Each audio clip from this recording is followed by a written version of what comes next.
If you're on a smartphone, generally as a good kind of rule, so this is my phone is absolutely pigging and fairly badly cracked, but I have a camera, so it's fine.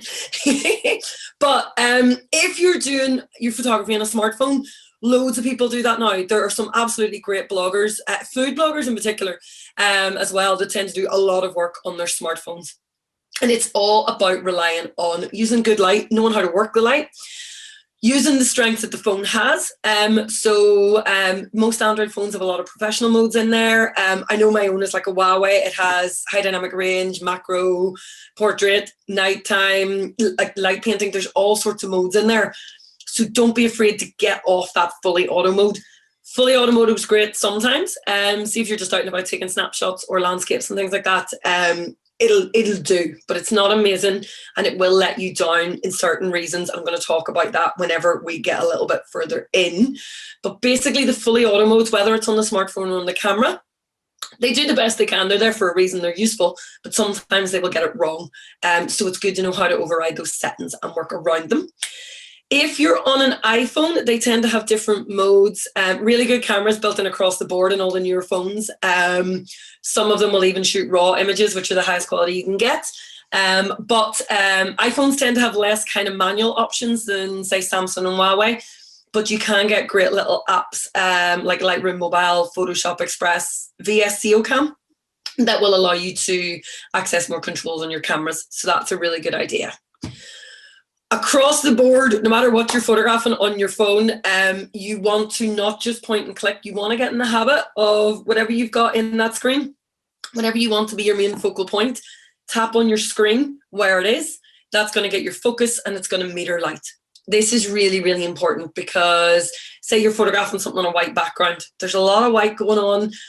The camera will be confused by the amount of brightness in the background, and it will tend to give you a duller, flatter photo. Phones in particular, this will happen if you've got like maybe a sky and trees in the background. You'll see the sky wash out and the trees come out. Or if you're photographing something maybe against a dark background, say if you're doing jewelry or things like that, you will find that strong colors or tones in one direction will throw the camera a little bit. So get in the habit of tapping on your screen, making sure that you've got the right area in focus. There's a thing called exposure compensation, which I'm going to talk about in cameras. In the phones, this is dead easy to do. You will see either a little sun, a little light bulb, or a little plus minus. They'll pop up on your screen once you do that tap. And you can either slide up and down or left and right to add extra light. Samsung tends to be left and right. iPhone tends to be up and down. Huawei tends to be up and down. I was Googling all the phones trying to figure it out. So if anybody is stuck and can't find theirs, let me know. I refuse to be beaten by a machine. But this is really important to get your light right. Bad light is definitely a no-go. It never really works. I'm not going to go into all this. This is basically a few bits and pieces I'm going to send over to you guys. But always give your lens a wipe, whether it's like a glasses cloth or a scarf or something. They get smudgy in your pockets, and dirty lenses on cameras and phones will mean slightly smudgy photos. And for photography on the smartphones, try not to zoom in if you can avoid it.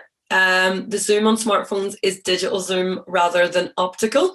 So optical zoom is where you zoom a lens and it magnifies. So optical zoom would be like your magnifying glasses, your camera lenses, your glasses that you wear. Digital zoom is where the sensor in the camera in the smartphone is doing it for you, or in some compact cameras as well. It tends to have the same effect as photocopying something up bigger and bigger and bigger. It breaks down the quality quite badly and it won't look as good. So you're better to shoot a little bit wider and crop it in afterwards when you can control that. So that's really, really useful. With cameras, the zoom thing isn't generally an issue, but with smartphones, it definitely is.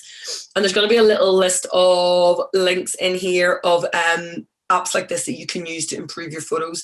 Lightroom Mobile, I cannot recommend enough. It allows you to access lots of different settings in a camera, and it also allows you to edit your photos. And what I love about Lightroom Mobile, I've become a little bit addicted to it, is that I can back my photos up on my computer, and I can load them up on my computer, and then I can edit them on my phone or my laptop on the go. So it means that if you've got half an hour where you're sitting somewhere, you're standing in the queue for B&Q at the minute because, you know, that's the only place we can go. You can just sit and work on photos while you're there. So it's not eating into your day. It's getting a little bit done and it's keeping you practicing. So really, really useful. those changes that you do in Lightroom Mobile sync across to your computer as well. So it's absolutely brilliant, and it means you have your photos anywhere that you need them.